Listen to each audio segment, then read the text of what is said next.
পথ কখনো হারাই না। বল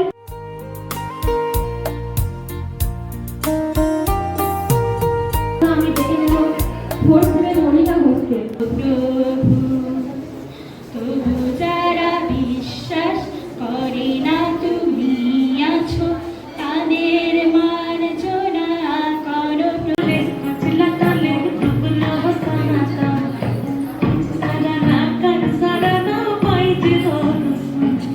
বাবু, মুক্তিবাবু, বিষ্ণু চলে গেল, শ্রীকান্ত এবং স্নেহের ছাত্ররা তোমরা নিশ্চয়ই অনুষ্ঠানটা করবে। ইতিমধ্যেই যা দুটো প্রোগ্রাম দেখলাম পরিশ্রম সাধ্য। সপ্তাহে তারা পারমিশন নিয়েছিল এবং হবে কি হবে না এই একটা কনফিউশনের মধ্যে তারা এত সুন্দর একটি আয়োজন করেছে, তাদের জন্য অনেক অনেক অভিনন্দন। And rather than just getting break, ঠিক এনজয়টা আবার একটু সীমিতর মধ্যে রাখলে ভালো হয়। আজকে অনেক সেকেন্ড সেমিস্টারের ছেলে মেয়েদের দেখছি, দুদিন আগেই আমাদের একটু পরীক্ষা ছিল, সেই দিন আমরা পাইনি, আজকে পাচ্ছি, ভালো লাগছে। একটা বোতল, এটা দেখতে গেলে একটু দাঁড়াতে হবে হয়তো। এটা এইভাবে থাকে, এটা এইভাবেও থাকে, এইভাবে থাকাটা খুব খুব টাফ। জাস্ট আমি এটার সঙ্গে নিজেদেরকে রিলেট করতে বলছি। আমরা এইভাবে দাঁড়িয়ে আছি, আমরা শুয়েও থাকতে পারি, আবার আমরা এক পায়ের উপরে থাকতে পারি। বললাম এই বোতলটা, কারণ আমি যদি এক পায়ে দাঁড়িয়ে থাকি না, তাহলে আমার মধ্যে একটা ইনস্টেবিলিটি কাজ করবে।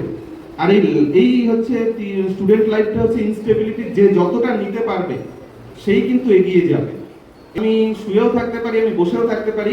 আমি একটা অনুষ্ঠান, তোমরা নিশ্চয়ই যারা সেকেন্ড সেম স্টুডেন্টদের জন্য বলবো, তোমরা নিশ্চয়ই এক বছরের মধ্যে দেখেছো আমাদের এই কলেজে যে কটা ডিপার্টমেন্ট আছে, কলেজে 17টা ডিপার্টমেন্ট আছে, সেই ডিপার্টমেন্টের মধ্যে সব দিক মানে নবীন বরণ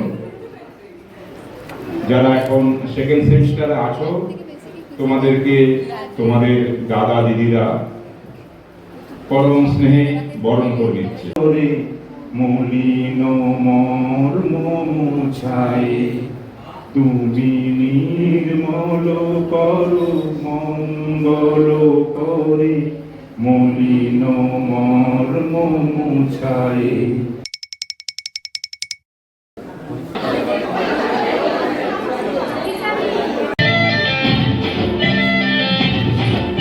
রঙ্গপতি রঙ্গপতি রঙ্গিলা অন্তরে হাবুডুবু তোমারি।